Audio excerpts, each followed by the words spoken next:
Welcome, everybody, to episode 231 of the You Can't Comp This NBA Trading Card Podcast.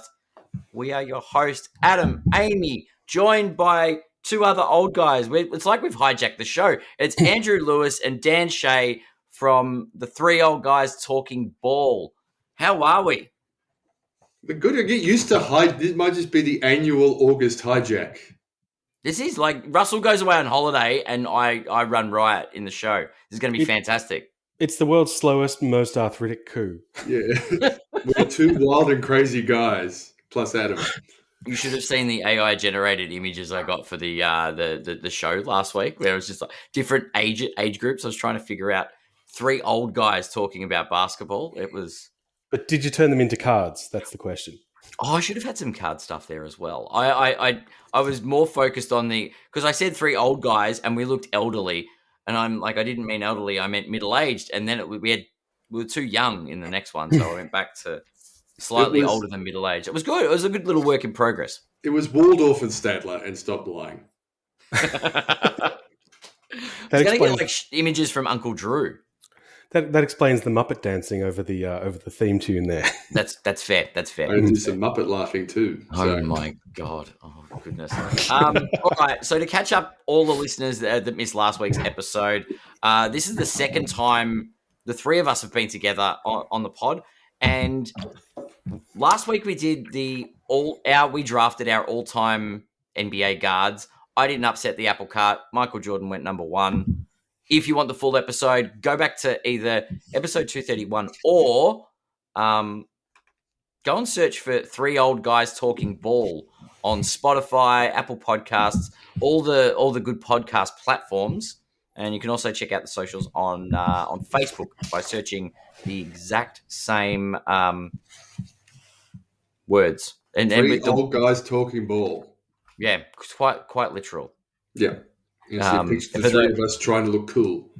Yeah, it's literally, and we are getting along age wise. We're definitely not young, that's for sure. Anyway, yeah. So last week I because I'm the guard sized member of the cast, I got to pick guards first. Andrew, you are the forward. So this week we are doing the all time forwards list, top 10. And so you get the first and the 10th pick, I believe. Yes, I get the extra pick in this draft as the undersized, plucky forward. Yes, and then next episode, which I think we'll put up everywhere, but also go and check it out because it'll be up first on Three Old Guys Talking Ball. Dan will get to pick the centers. That's a down the track problem. I think first and foremost, Andrew has the number one pick, so I do. And just get the ball rolling and let the cat out of the bag. The cat's out of the bag in here, or she should be put in the bag. But anyway, the first pick is not the cat, nor is it cat. It's LeBron James. I thought you were going to struggle to pick anyone but LeBron. But yeah, better for longer than anyone. Maybe in the history of team sport, but certainly in the history of the association. 42,000 regular season points and counting. More points, more turnovers than everyone else, but an incredible career. 21 NBA seasons now, I believe. Was it 21, 22? 20. It's so many. Season 23 or something. I've lost count. 21 All-NBA selections, so... 21 All-NBA selections. That's it. So he's been in the best 15 players in the league 21 of 22 seasons. Yes. The only season he wasn't an All-NBA selection was his rookie season. So it's the last 21 seasons he's been in the best 15 players in the league. He's won 4 MVPs. He's been top 6 in the MVP something like 15 times. Yeah. Just incredible. And really,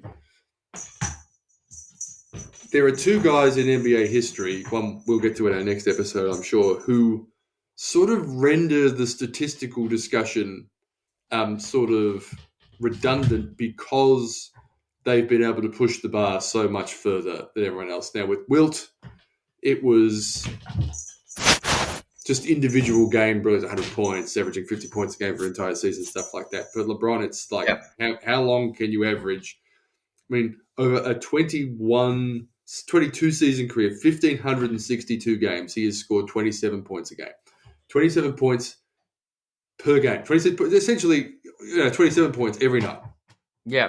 It's So such an insane, isn't it? It's incredible level of statistical consistency. And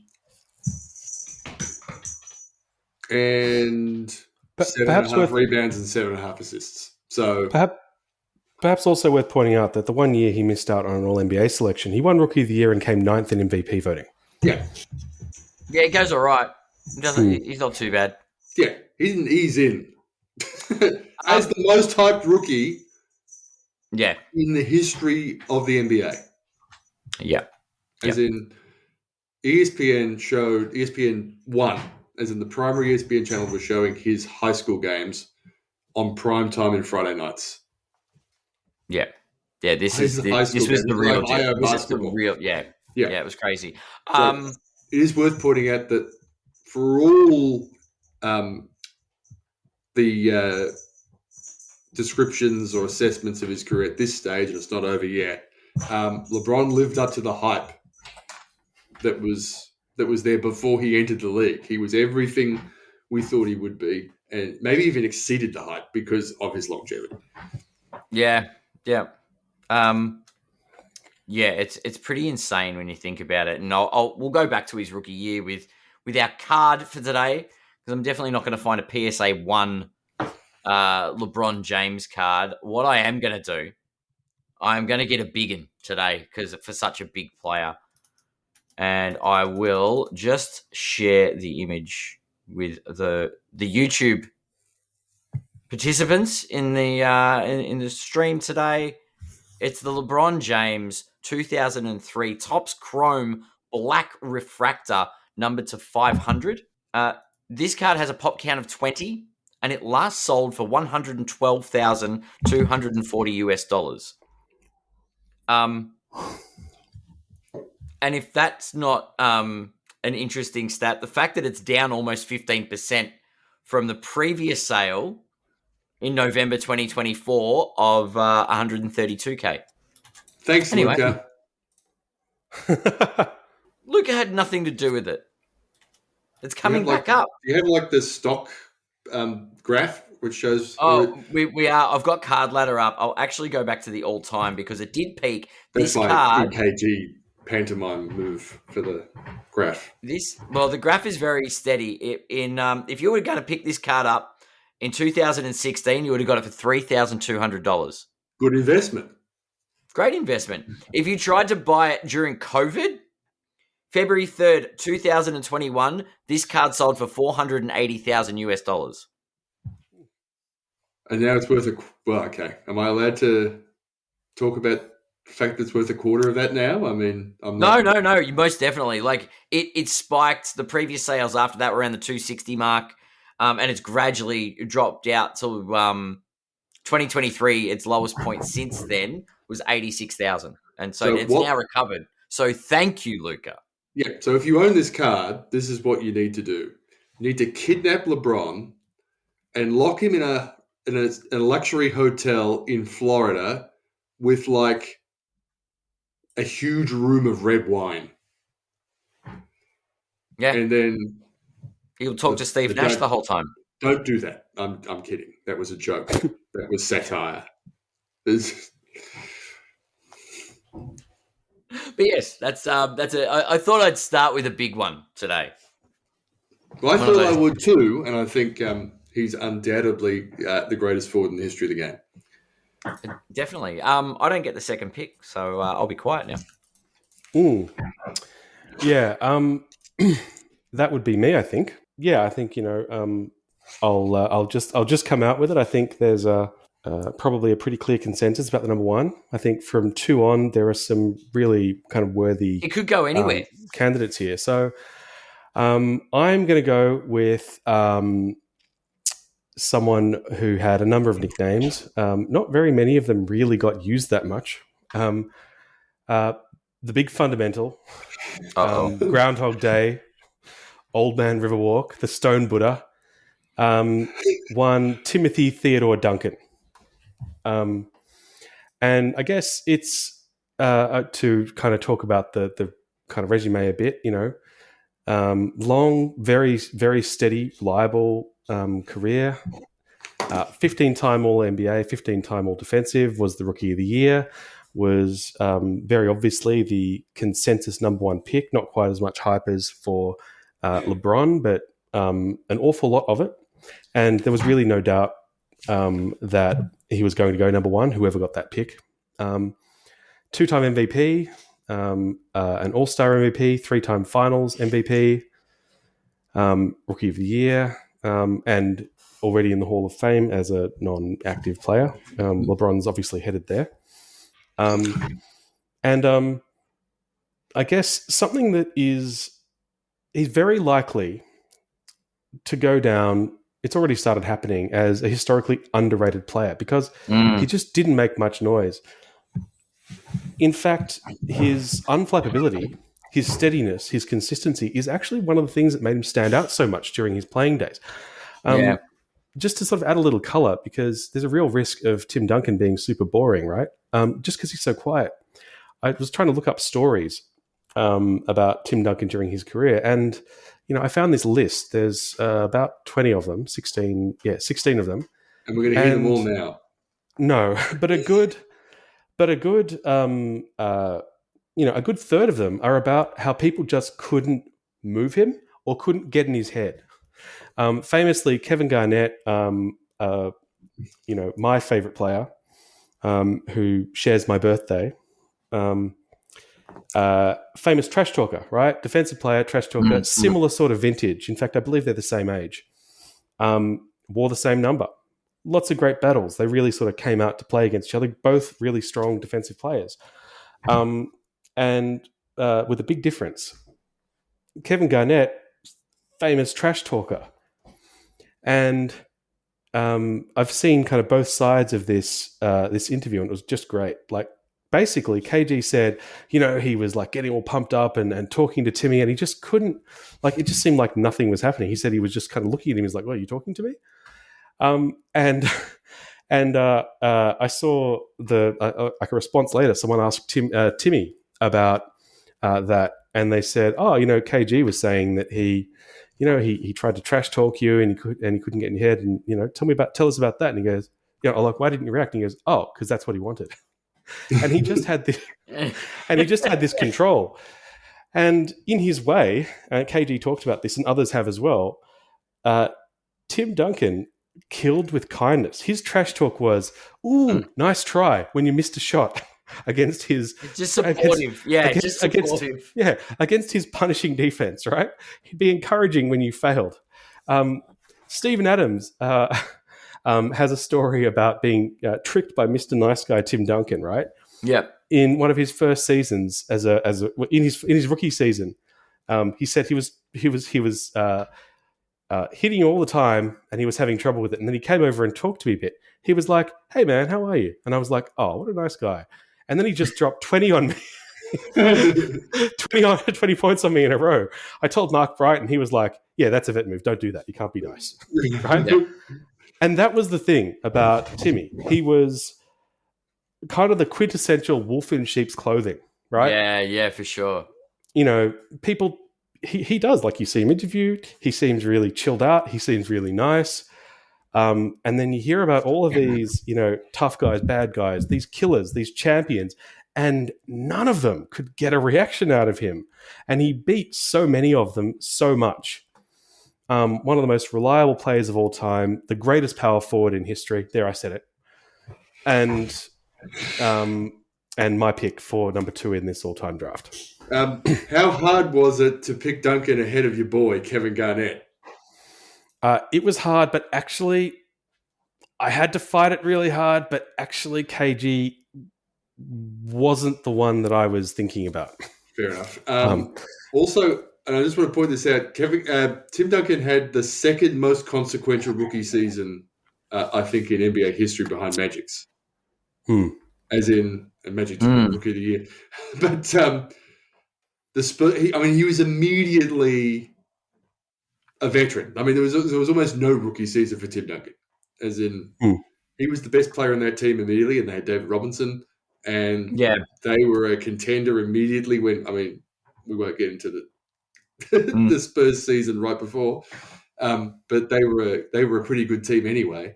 And he's floated, and then I think the second season was the season they won the title. So, pretty insane. I don't have too much of a problem with Duncan at 2. Tim Duncan. All right, I'm going to make it nice and easy. We just went from over $100,000 for a PSA 10 rookie card. We are going to go to a Tim Duncan Topps Chrome 1997 refractor, not the numbered to 500 like the LeBron, but the refractor in the same for LeBron. The Topps Chrome is currently going for about 25 to 30K. Timmy Duncan, not so much. Pop count on this is 106, and it last sold on July 3rd this year for $4,088. So still not a cheap card by any means, but relative to LeBron when you James. opened it in 1997, it was worth $4,088. Probably. It's been steady. It's actually it's up over the last year. It's up 4%. So yeah, it's pretty steady card. And it's 4% per annum, like a good term deposit. If you were to buy it 10 years into Timmy's career in 2007, you're looking at $280 for that card. Yes. He needs The Last Dance. Sure. Yeah. Can you imagine how boring that documentary would be? No. The comp is he needs he needs a winning time where they make everything winning up. time where they do a parody of stuff. Yes. Yeah. They parody Tim Duncan. No, you're both wrong. He needs Luckiest Man in the World. He needs like the Bill Walton 4-parter for the 30 for 30, which I loved and no one else did. So that's okay. I'm sure people that watch Disney, someone will watch it one day. They've got ESPN. Anyway, before I make my pick and really upset the apple cart, let's take a quick break and hear from one of our sponsors. US Sports Cards Australia. Thank you for your ongoing sponsorship. Go to ussportscardsaustralia.com.au, click on the 3 little noodles on the left. There you will find sports breaks, check out My Cards Australia, collectible protection, hobby boxes, sports memorabilia, and toys. Now, really quickly, let's go through the singles category. So click on the singles categories. There, Ross has got all of his cards sorted out in a very OCD type fashion, which also helps you locate the cards that you're looking for. If you'd like to submit your cards to Ross, he has a consignment sales service. Check out My Cards Australia, click on that, and then check out My Cards submission, click on that. Right on that form, you can't comp this anywhere on the sleeve, on the form, whatever. You get a free submission done. That's the offer that Ross is currently offering. Alrighty, I want to look at hobby boxes that Ross has got for sale. Hobby boxes, okay. Let's go down to NBA. All right, he's got the hanger packs from Prism 21-22. They're at $31. Nice. I have ripped a lot of these in my time. It's been a little while. That could just be an inflationary type thing. 23-24 select hobby basketball, $1,299. Retail box 24-25 of Prism for $200. That's a fun rip. We've done a couple of those. They're a very fun rip. Enjoyable. Very enjoyable. 21-22 Mosaic Blaster Box for $77.55. That's a very weird price, Ross, but we'll take it. And then good year too. Yeah. Good vintage. The 24-25 retail pack. So if you're looking to buy something on a slightly smaller budget, they're for $9.99. There's a fair bit there. Check it out. Ross has been stockpiling for quite a while, I must say that. The 21-22 stuff really intrigues me. Just because it's Cade's year, and Cade had a massive season last year. Well, in that case, on the second page, he's got 21-22 Panini Prism multi-pack box, sealed box for $266. I'm sure Russ will give you a Exciting. discount if you ask I him like that. it. I like it a lot. I've also got Revolution. And we're back. Are you guys ready for the apple cart? Are you ready for my spanner? Are you ready for me to throw something? Do you like apples? I have two reasons for this pick. Andrew's like, why are we doing this draft style? I know what's about to happen. We can segue onto Disney Plus, where there's a TV show for the Marvel Universe called What If? And I'm going to go the episode of What If is, what if Michael Jeffrey Jordan was never drafted? What if he gave up basketball after that being cut from his high school team? We would have no other than one Karl Malone as your greatest of all time, most dominant forward in NBA history. 2-time MVP, might I add, in the time where the only man that was winning MVPs could have been Michael Jeffrey Jordan. I'm going to pick Karl Malone. And I don't want to pick Larry Bird because he's a Boston Celtic. Thank you. I find it funny that last week I picked John Stockton as my spanner, and this week I'm picking Karl Malone. Next week you're picking Mark Eaton. Yeah, I know. This is going to be bizarre, isn't it? Yeah. Look, I think Karl Malone's record speaks for itself. 14-time All-Star, four-time All-Defensive, 2-time MVP in a time where it was pretty tough to get an MVP around that MJ guy. And of course, played for the Los Angeles Lakers. That was a bit of a joke, but yeah, all-time career, 25 points per game, 10 rebounds per game. This man, if Jordan hadn't existed, would have been the most dominant presence in the NBA for a very, very long time. Now you guys can go while I find a Karl Malone card. He wasn't in my top 10. No, Mine either. Yeah. This is. I thought you were going to do something different, and and I won't spoil it because he's going to get drafted. So, is it the one you? Oh no. I've saved him for 6 if he's not gone yet. Excellent. I mean, he'll go, and I won't pick him. I might have to. Who knows? Look, underrated is. I'm sorry, but this guy in another world, this guy is one of the greatest. He's on Mount Rushmore. This is a difficult needle to thread, considering I've just done the LeBron pick, better for longer. But Malone is essentially that.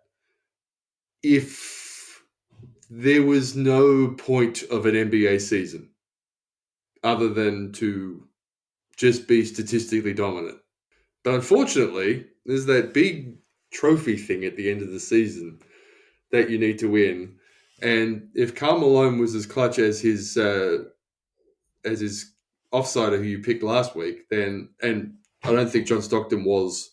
I think John Stockton wasn't born clutch; he learnt it, which shows it can be done. But it wasn't able to be done by Karl Malone, who tended to not deliver in the biggest moments when he absolutely needed to deliver. Fair. In the words of another great NBA forward, mailmen don't deliver Sundays. Yeah. Hey, my pick, my choice. It's Yeah. The mailman is in. And I will point out that the most dominant player in Jordan's era was Michael Jordan.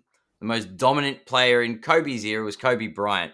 The most dominant player in LeBron James's era was Stephen Curry. I will rest my case. Anyway, the mailman is number 3, and you can't change the list. So no. You're not the boss of me.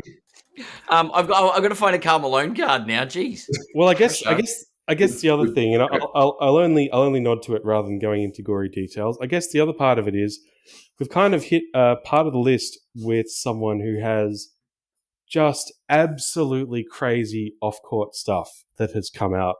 Some of it came out to one degree or another when he was playing, like the fact that an answer he gave in an interview once. About his fantasy of hunting humans for sport. The ultimate, the ultimate you can source that, Google it. It's on the record. And rabbit hole.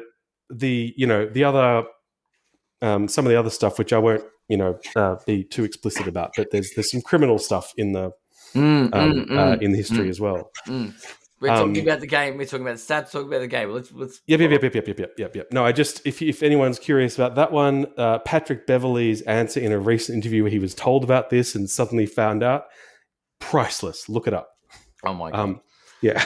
Let's put it this way. And look, there have been some pretty galling winners of Father of the Year over the journey. I don't know if Karl Malone ever won Father of the Year, but he would sit pretty comfortably with some of those. Like, that guy won Father of the Year? Two-time MVP. Two-time MVP. Which is one more than Kobe. MJ took that personally. Goodness gracious me. All right, so 1986 Fleer, a very iconic set. And people will be able to see by the art, the same as the first appearance of Michael Jordan. 1986 Fleer, Karl Malone, rookie card, last sold for $2,850 and that was a couple of days ago. Is there a Karl Malone card with him doing the signature Karl Malone dunk with the hand behind his head, though? That's one of the great dunks. Probably. That's one of the great signature dunks. Actually, the Scoring Kings doesn't have a good signature photo. But there is a Scoring Kings from 1993, which is also what he is renowned for. Yeah. Scoring, lots of it. Yes. Yeah. All right. Now I've upset the apple cart. On to pick number 4. Time to put the apple cart back on the rails. Here is a guy who I had higher on my list than Karl Malone. Here's a guy who I had higher on my list than Tim Duncan. It's Larry Joe Bird. It's the hick from French Lick. Larry Legend, the basketball Jesus. Maybe the greatest Celtic of all time? Larry won 3 MVPs. He won them in a row. And I don't know. Jason Tatum hasn't finished his career yet. And 2 of those years, they won the NBA title. So now he's being naive. Yes, the thing that's not like the other thing, Larry Bird won 3 NBA titles. A teammate who was so good that his unselfishness became infectious. Yes. He actually, through osmosis, turned his teammates into unselfish players. Yes. And, I think if Kevin McHale had landed somewhere else, he would have been one of the most incredible ball hogs in the history of the NBA. Dennis Johnson had a well-established NBA career as a shoot-first guard of some renown before he came to Boston, but they all fitted the system. With Magic, and I made this point with Magic when I got him as well, and I drafted both of them in our team's draft fantasy, 5 years ago, so we're just running it back. I think you got good. No, I didn't have Karl Malone. I had Kevin Durant before we fell out. Interesting. But along with Magic, Larry saved the NBA. The modern NBA is born, is baptized in that 1979-1980 season, and then has its just run the Christian Catholic metaphor right in the ground. Has its first communion when MJ enters the league. Yeah. An incredible teammate, an incredible shooter, maybe the most physically underestimated player in terms of there wasn't a discernible physical skill in terms of running athletic ability that you would look at Larry Bird and you think, there's something hanging on that he does this better than at an elite level. An incredible shooter, incredible passer, just a fantastic basketball player rather than an athlete. And I think this gets a little underrated, certainly in the ballpark for competitiveness with Michael Jordan. I mean, this is a guy who Larry Bird who once said, I enjoyed 3 weeks of my entire basketball career. It was the week after I won each of my 3 championships. A starting 5 member of the All Trash Talk team. Yeah, the man loves to talk trash. Yeah, he does. The guy who would, and maybe the greatest ever I'm going to run to this spot and hit this game-winning shot. He was so good at it. One of those guys, yeah. One night in Seattle, he did it. The basket was waved off, so he did exactly the same thing again and hit both shots. Goodness gracious. Against Xavier McDaniel, who was, like, not a guy to be trifled with. So... Yes, all right. And then spun it off into an incredible acting career. Blue Chips, Space Jam. And having all said that, the greatest Larry Bird clip might actually be Is Larry Bird's acting as prolific as his coaching?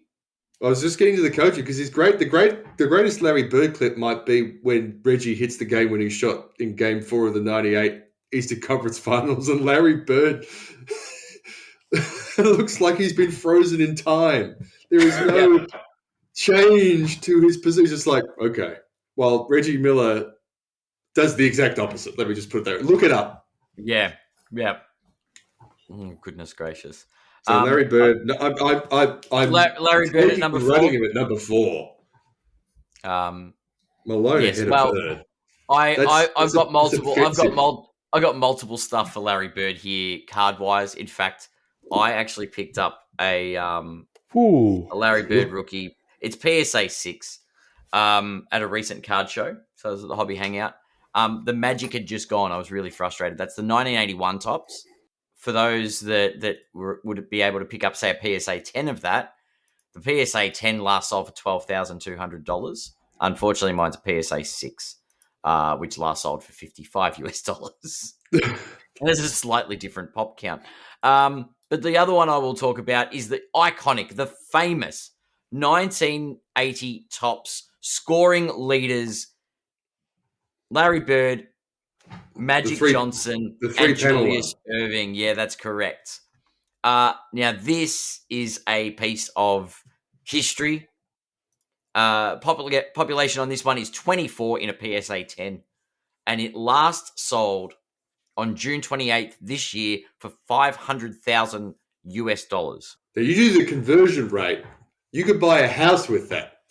Easily. I'm just kidding. You can't buy a house for $1 million anymore. But no, it's like that's one of it is literally one of the all-time great cards. It is like a short list of some of this. Like, if I could have a card, that would be one of the ones. It's like the tri-panel, Bird, Magic, Dr. J. I'm glad you said that, because I am going to segue before we probably go to the next break, because we're half an hour in. I need to give all the You Can't Comp This listeners, because we've been keeping track of this card. We touched on it last week. Russell is keen to know what this goes for. At the time of airing, this auction will have finished. But at present, the Michael Jordan, Kobe Bryant, 1 of 1, dual auto logo man, current bidding is $5.2 million US. This will be the most expensive basketball card ever sold. Currently at 5.2 million. With buyer's premium, it comes to 6.3 million. 4 days left. It closes on August 23rd in the US. Buy your Powerball tickets. Well, they will be. It'll have been sold by the time the transaction would have taken place. Yeah, this is a historic moment for basketball cards. Anyway, this is about forwards. I just thought I'd throw Kobe and Jordan in for good measure. And on that, we will take a quick break. Fast Break Trading Cards, located at 75 Tulip Street down in Cheltenham. John and Alvaro run one hell of a show. I was down recently with friend of the show, Joe Fu, at their trading day, and I tell you what, we saw some amazing stuff. We saw brand new collectors. We saw veteran collectors. We saw trades being done. We saw what I can only describe as an amazing community that's been built by a pillar of this community. Fast Break Trading Cards are here to service not just the veterans, the collectors, the big boys. We're talking about grassroots collecting here. We're talking first experiences with the hobby, and we're talking about a shining example of what this hobby's all about, building communities and looking after all of the community. That's right. You can shop online, get your memorabilia, you can get your accessories, you can get the whole lot, but you don't get the full experience until you go in the store and check everything out for yourself. So if you're down in Melbourne, please get to 75 Tulip Street down in Cheltenham. Fridays, they're open from 12 till 6. Saturday, they're open from 9 till 5. And Sundays, they're open from 10 till 4. I cannot speak highly enough of these guys, and I cannot wait to speak to John and Alvaro about all of the new exciting stuff coming out for Topps. We'll have them on the show later on this year to talk all about it. So visit fastbreaktradingcards.com and don't forget to tell the guys that Adam and Russell sent you. And we're back. That was a very quick break. Are you guys refreshed after that break? I mean, I just spent 5 minutes walking around my lounge room muttering Malone over Bird. My crepes are done. The SS microwave. This is going to be like one of these the Last Dance edits, extra videos, like the Luke Longley special. Did you start this podcast with a quadruple scotch? just me? Oh, goodness gracious. Okay, on to number 5. Get the halfway point. Daniel. So I won't beat you her. can't pick Malone because he's number 3. Oh, gotcha. Yep. Yeah. Okay. He wasn't picking him at 5. Good to know. So I'm going to pick actually the card you mentioned just before the break, opposite. I'm going to pick the player who the great Kobe Bryant had described as the hardest player to guard. One, Kevin Wayne Durant. Durantula, KD, Slim Reaper, Easy Money Sniper. I just love these nicknames. The Servant. I hate that one. Green Room. What even is that? Okay. 15-time All-Star, 2-time NBA champion with the Golden State Warriors, 11-time All-NBA, 4-time scoring champ, 2-time All-Star MVP, 1-time League MVP, 2 times Final MVP, and Rookie of the Year. I think, one of the most telling stats about him is his effective field goal percentage, right, which kind of mathematically combines regular field goal percentage, 2.3 point free throw. I mean, over career, it's over 55. And for last season, as he's still active, it's really, really close to 60%. That's insane.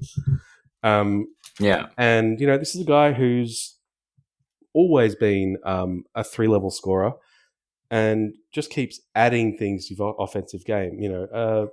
Slightly messy divorce with a couple of teams he has left.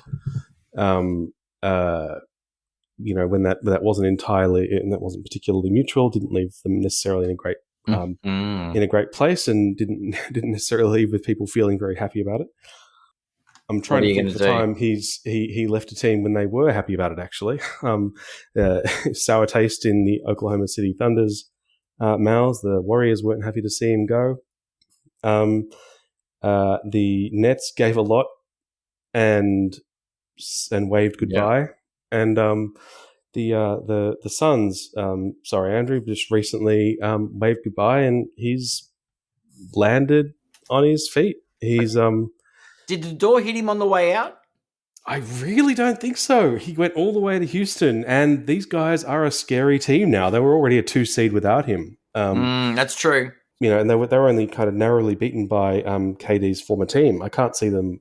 I'm not sure I can see them. Can I segue this just quickly for any of the You Can't Comp This listeners that would like to hear the three of us debate things that are going to happen? And this will be a preview to that. Andrew, at what point do you think we're going to utter the words, Houston has a problem with Kevin Durant?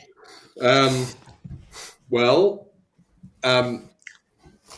the first couple of podcasts on the Three Old Guys Talking Balls podcast in October, we'll be doing our season previews, and we'll do the Eastern Conference first, then the West. So it's the last pod before the season starts. We'll go to the Western Conference teams, and we will get to the Houston Rockets, and we will get them, and the way we do this, everybody who hasn't listened to Three Old Guys Talking Ball, because I've been doing this previously on a few pods for a while, is that we do them in the order in which I think they're going to finish in the season.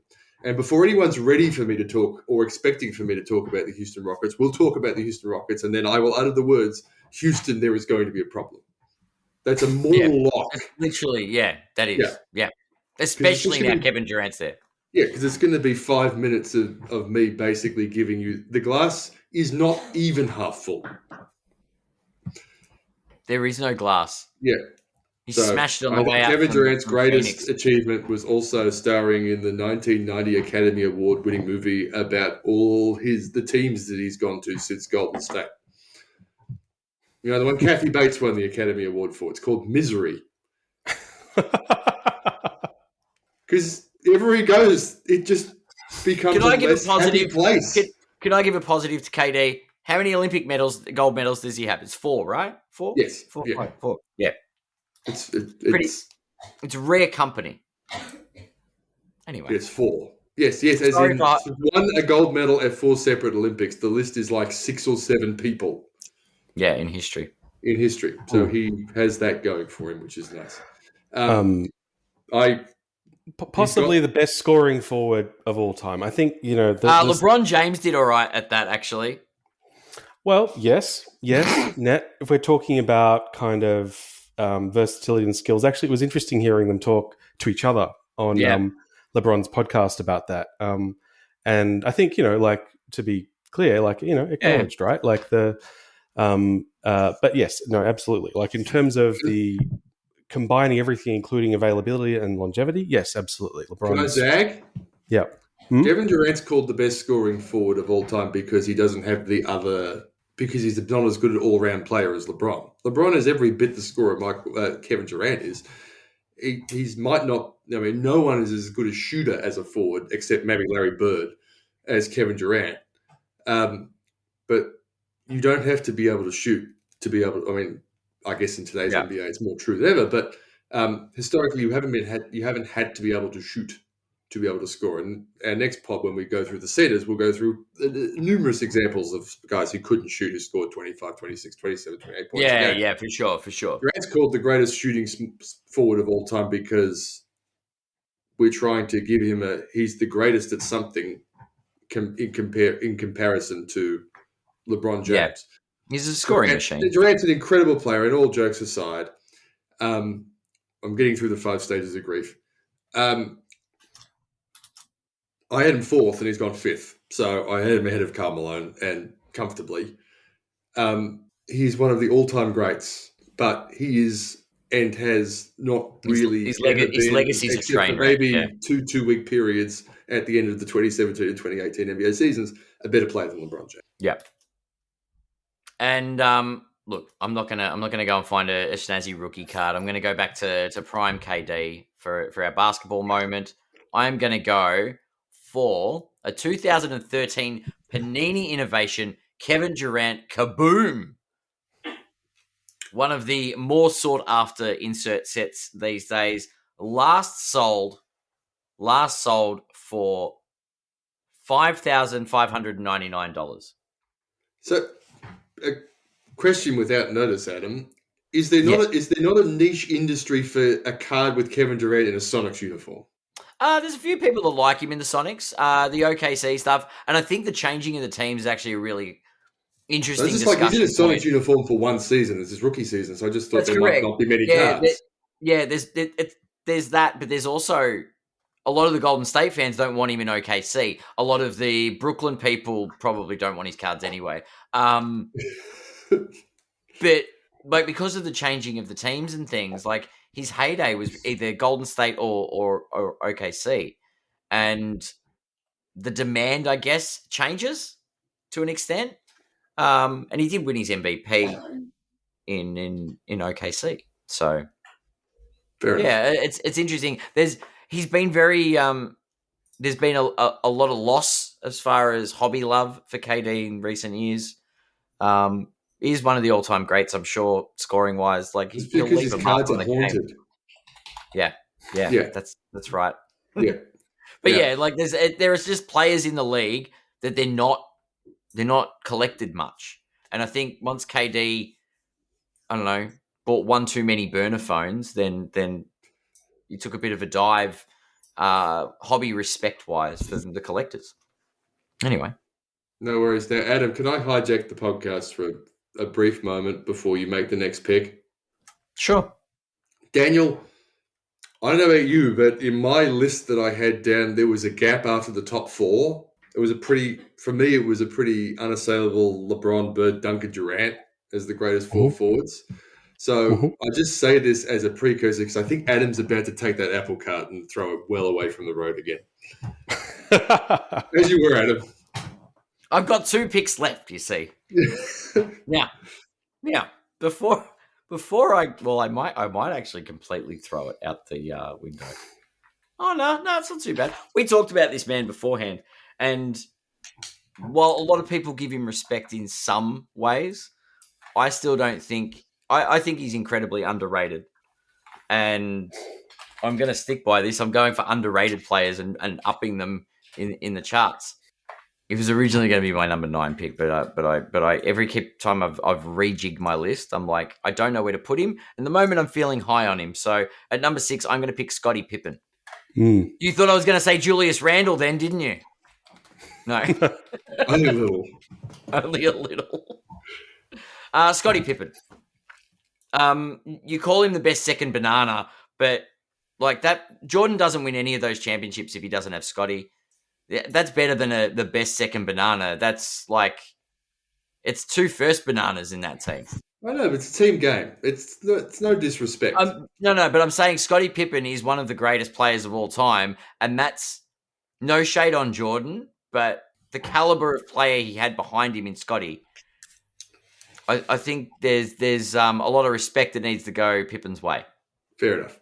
Adam, I'm pretty sure Daniel and I both had Pippen higher on our list than Karl Malone. We're just going to keep coming back to this. You get to number 10 and you're like, by the way, this player I also had higher than Karl Malone. Yeah. It's Byron Houston. This is going to be referred to as the Karl Malone episode. Anyway, Scottie Pippen. What can you say about him? Like, the guy's got his 6 rings. He doesn't have the MVPs because Jordan got those. But, like, success-wise... Where'd he come in the... buttons. Buttons are terrible, hey? Scottie Pippen, 7-time All-Star, 94-95 steals champ, 7-time... Yeah. So he's an All-Star MVP, 10 times All-Defensive.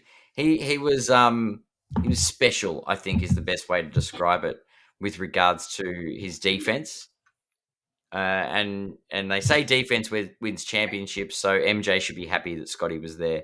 93-94 finished 3rd in the MVP behind Hakeem and David Robinson. Yeah. So finished ahead of Shaq, Patrick Ewing, Sean Kemp, Karl Malone, Charles Barkley. He's got a special place in my heart. Probably it might be a couple of spots lower on some lists, but I definitely think he deserves a top 10 jersey in the all-time forwards. So I'm picking him at number 6. Comments, thoughts, violent reactions? I mean, it's we were kind of, as we were kind of talking about at the start. Scottie Pippen does deserve a place on a list like this. I think the idea of, second banana status, I imagine, that there is at least one great forward who is going to miss the list in part because he played his entire career with Larry Bird. And I think, it's in part it's not a long list of players who have won a championship without another All-Star, without another Hall of Famer. And great duos over the years.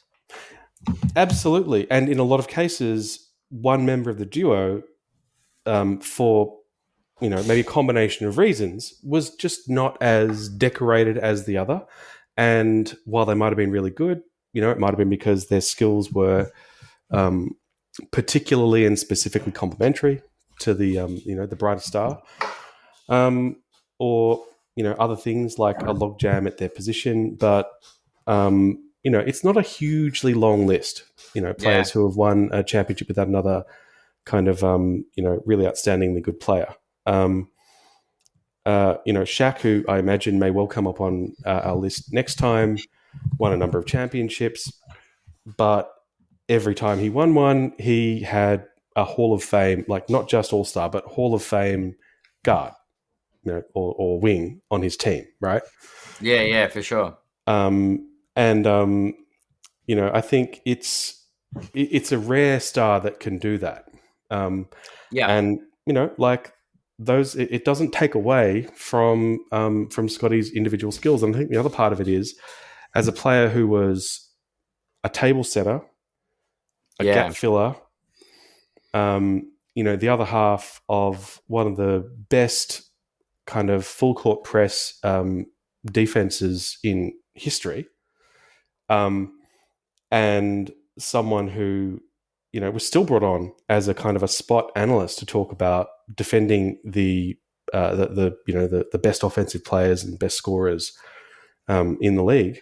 Yeah. I think the idea around Scottie being a defensive specialist, in addition to his other skills, but really what he was best known for and most celebrated for was his defense. Yeah, for sure.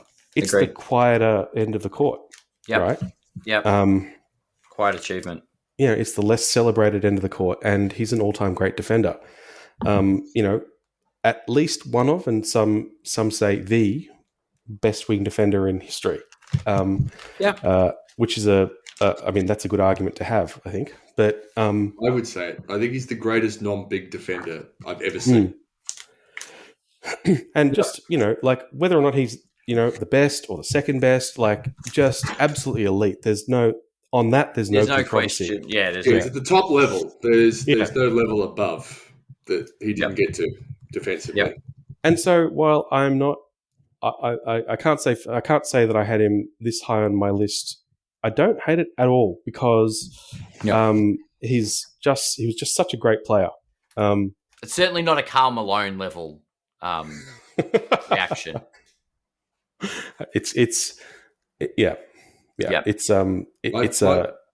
My feelings are almost identical to Dan's, as in I didn't have him at 6. I had him lower than that, but I have no problem with him being at 6. Yeah. And I think he fits. When I was 5 years ago, when I was picking a team to win, I picked him ahead of some other people who are probably higher on my list in terms of all-time. I was frustrated when you did that. Because he's just like, I was the first player to pick a 6th man, and I just thought he's going to be fantastic because he can play and defend multiple positions. So, and it worked to an extent. He's a steal. Yeah. Whenever I see those things float around social media, like build a winning NBA team with, and you've got this many dollars, like you got $15 and you're going to pick 5 players, they're 5-2. If you see Pippen, but like $2 or $1, I'm just like, Is it got you the get 2 him guys in, I'm looking for are Pippen and Bill Russell. And it's just like, if I can get them for like $4 total, then suddenly I've got the money to go and buy an MJ. And once I've got those 3, it doesn't matter who else is on my team. Yeah, that's fair. Any game in the history of the game, I'm beating anyone. We are, Cool. Well, I'm gonna be a bit indulgent with my Scottie Pippens. I'm gonna start off with a Scottie Pippen 3-color patch. Nice. So there's the white, the black, and the red. They're triple colored patch, chunky there. It's a sticker auto, which is annoying. That's a National Treasures card numbered to 10, which I picked up from our friends at Fast Break Trading Cards. Thanks to John and Alvaro.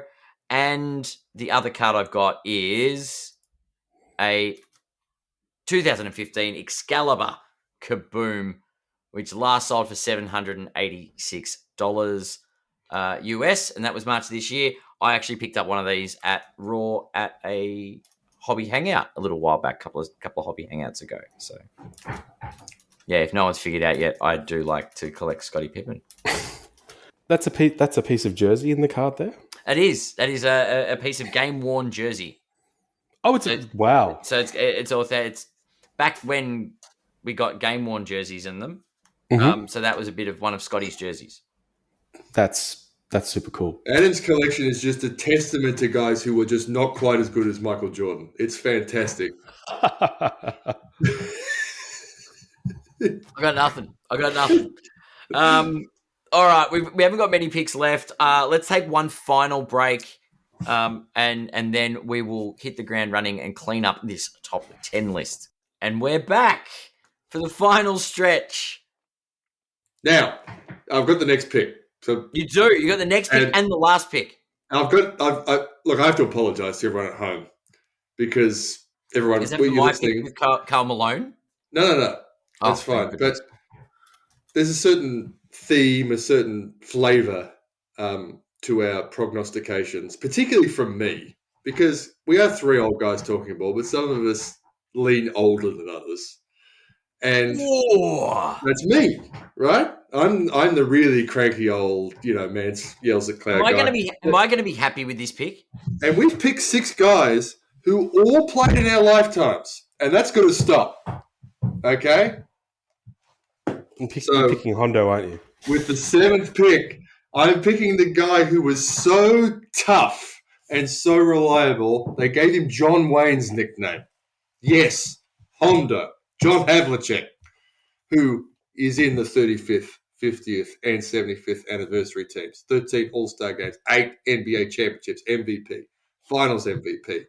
Still 22nd all-time in career points, despite the fact he averaged 21 points a game 50 years ago. He retired at the end of the 1978 season after playing 16 seasons. 16 seasons was unheard of in those days. This guy was the absolute punch the clock, bring the lunch pail guy in the history of the NBA. And this is the underrated thing about Havlicek is he had 2 or 3 different phases of his career where his role morphed and he was able to succeed doing different things. The original Sixth Man Award is named after John Havlicek.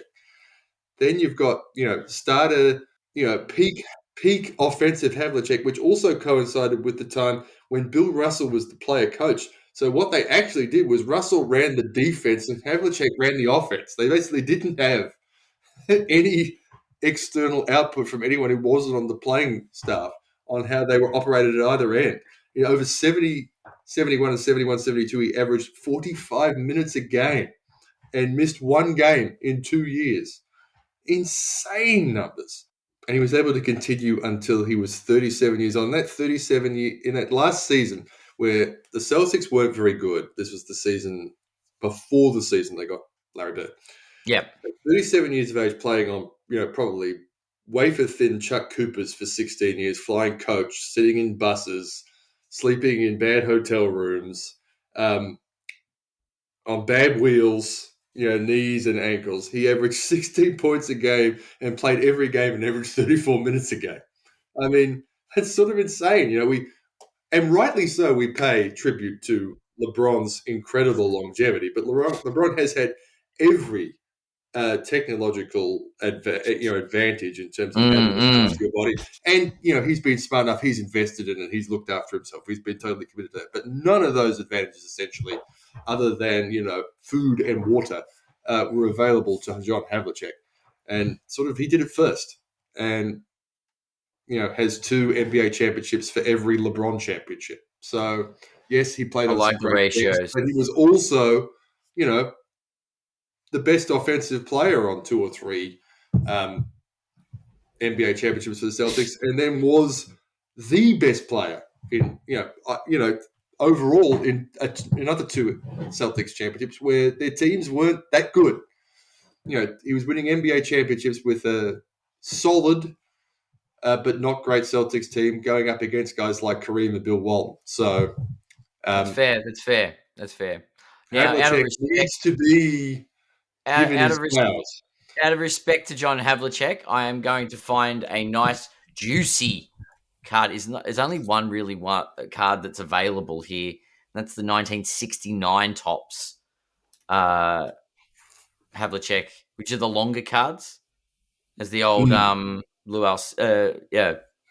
Alcindor, lovely Kareem one there. But this John Havlicek, population count of 2 in a PSA 10. Only 2 of them. Last sold in August 2020 for $85,000. So there has not been a recent sale of this card. It peaked in 2018 at 100K. So there is some love for the man in the card world, even though he didn't play in our lifetime. Yes, the PSA 9 is a $10,000 card. So yeah. Yes, Adam, I've picked 2 Celtics, and I'm looking down the rest of my list, and there's only 2 more on my list. So we'll see how we go. You might get lucky. Are you going to pick a Laker with the 10th pick? You got big game James. All right. I forgot about James Worthy. He's not in my 20. Oh, I've got the 9th pick, right? But Daniel's got the 8th pick, and that's next. That's fair. Let's go across to the 8th pick with Daniel. Look, in all likelihood, others may have weighted this player a little differently. We mentioned before. I couldn't possibly go past him with my last pick in this forwards draft. My favorite player of all time. Good man. We share a birthday. A fantastic all-around and particularly two-way player, another elite defender, which does tend to get you underrated relative to offensive and particularly scoring brilliance. All-time great interview, all-time great trash talker, all-time great defender, one-time MVP, 4-time rebound champ, 2008 NBA champ for the Boston Celtics. I had 3 Celtics on my list, sorry. All-Star MVP, League MVP, 12-time All-Defensive player, 9-time All-NBA, and the 2007-8 Defensive Player of the Year. Your favorite and mine, KG, the big ticket. I just couldn't go past him. Look, 21 seasons. The last few, trailed off. He was pretty affected by an injury he sustained while still on a seriously good Boston team after they'd already won one. The only T-Wolf really, as things currently stand, in sniffing distance of any one of these lists. I'm proud to say, my favorite player of all time. Good pick. So Garnett went 8th, right, Adam? So Garnett went 8th, right? That's correct. I had him higher than that. You had Garnett higher. Yeah, but you've taken, and there've been a number of players taken by you, Adam, who were lower than Garnett. So a number of players. Yeah. As in both your players that you've taken so far were below Garnett. You guys are wrong. Maybe I just don't rate Garnett. Maybe because he's a Celtic. Excuse my view. I have a card though. I have a card for Garnett, which I'll just quickly bring up. It's a 1995 Topps Finest Kevin Garnett PSA 10 with the coating still on. Last sold for $697 on July 8th this year. It's got him in his rookie suit with the cap on. Nice little card there. Nice. Is it the old Wolves writing on the hat, or is it? No, it's got Minnesota. Minnesota. It's got Minnesota. Yeah, okay. It says Minnesota and it's got the logo. Yeah. That's the only one I could find on short notice though. Yep. Not much hobby love for KG, like in the big dollars, but yeah, one of the greats. He was just about the highlight of Celtic City for me. The 2 episodes he was in. He was fantastic. So of the players that have been mentioned, there's I've still got a couple left on my list that I probably would have had in there. There's a lot of talent, a lot of stuff left on the board. Honorable mentions are going to be lengthy, I think. Wow, yeah. I don't like having responsibility when I've already thrown 2 spanners. Don't like it, but am I ready to throw another?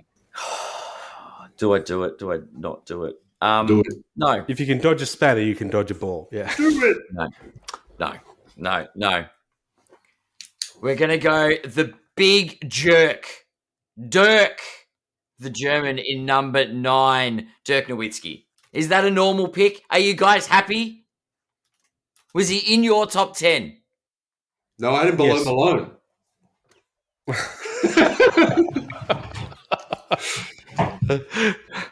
He's below Malone on my list too. Well, that makes sense. I did have Dirk in my top 10. Thank you. You had him at 10, didn't you? No, I had him higher than 10. I had him at 7. Okay, good. All right. Look, I think Dirk Nowitzki was the great hope, the great one in Dallas, and now that won't be repeated because Luka's a Laker. Just an all round. I don't know if you've got an iconic shot, sort of named you've got an iconic moment like that, like he's shooting. Surely you're an icon of the game. He's got one of Kobe's MVPs, but whatever. 12-time All NBA, 14-time All Star, NBA champion in 2011 and 2010-11 Finals MVP, 2006-07 MVP.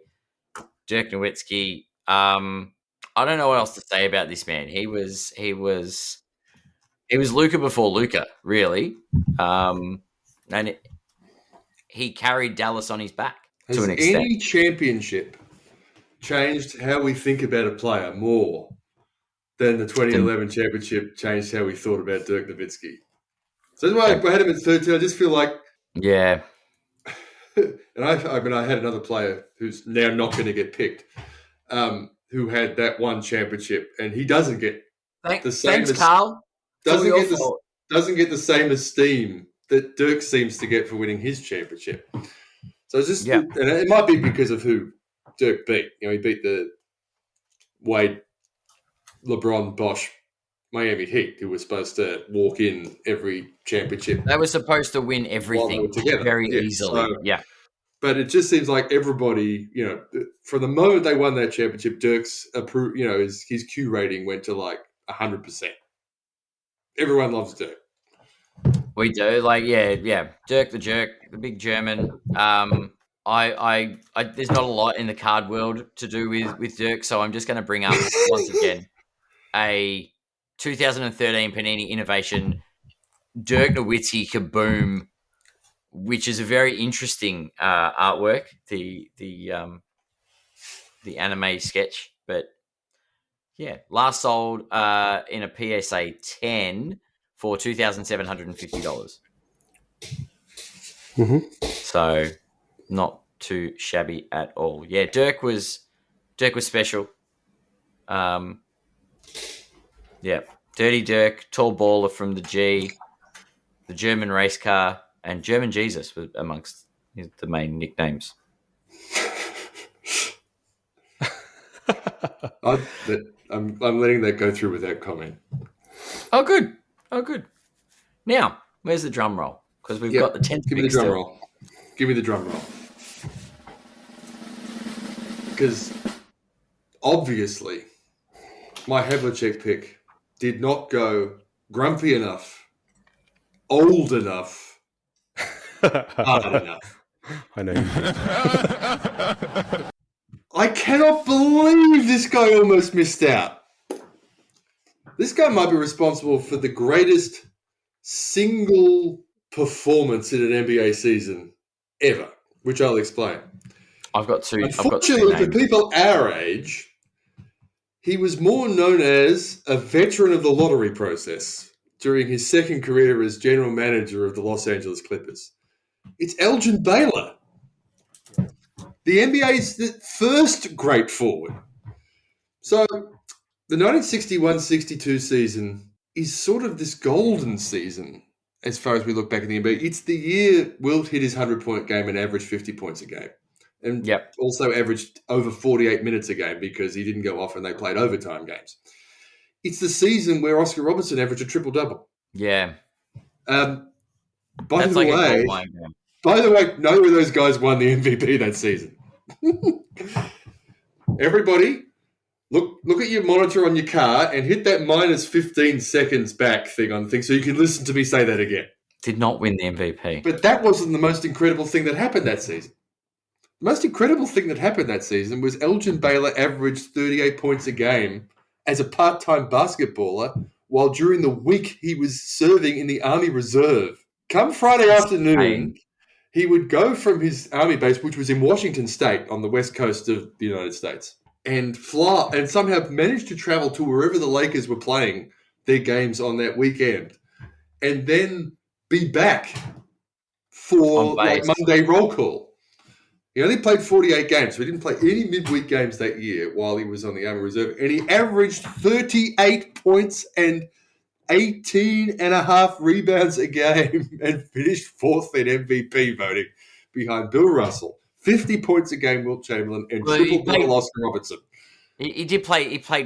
He only played 40-something games. He wouldn't have been eligible in this day and age. No, he wouldn't have.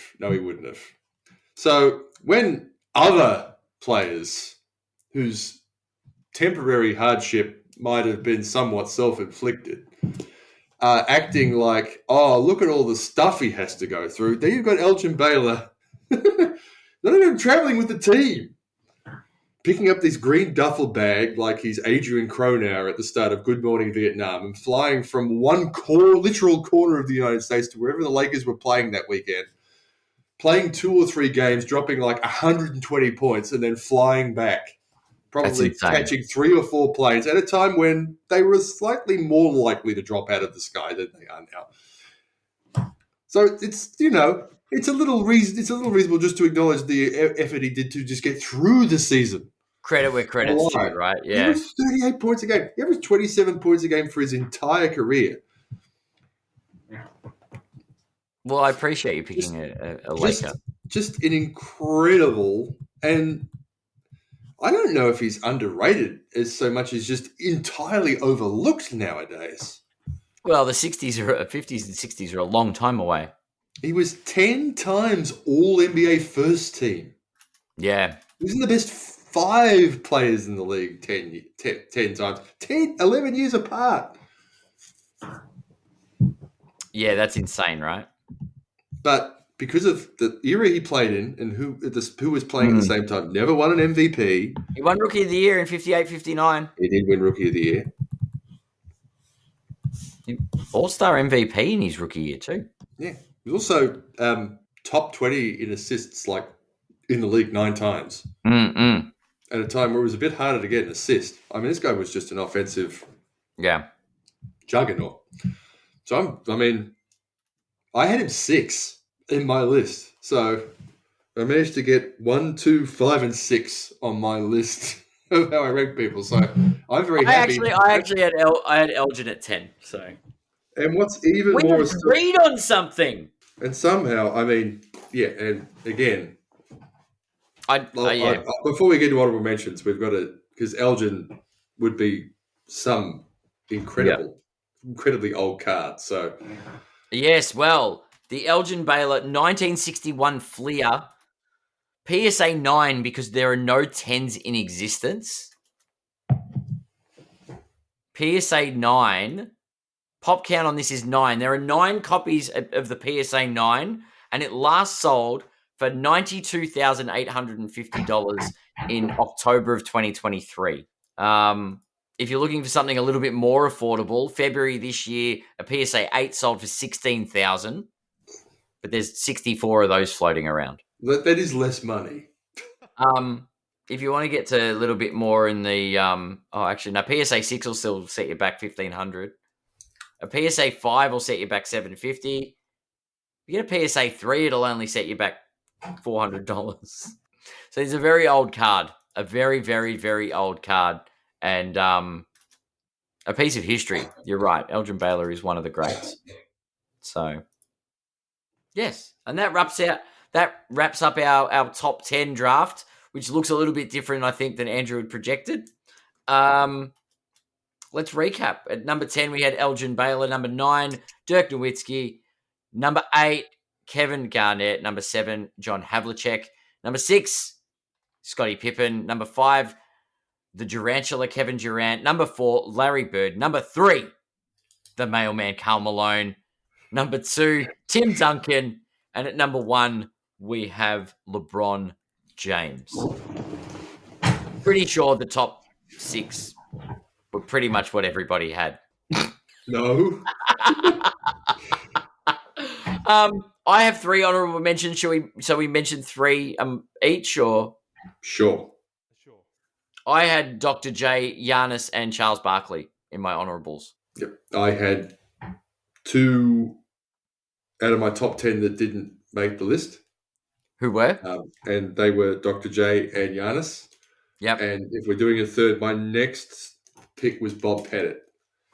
Bob Pettit. Interesting. Yep. Interesting. I had exactly the same 3 honorable mentions. I guess one of the things that because I was actually quite close to putting Dr. J higher in my list, and one of the things that's helped me with the tiebreak was, honestly, his best play was before he joined the NBA. He was the ticket. He was talk about really changed the league. He's the reason for the ABA merger.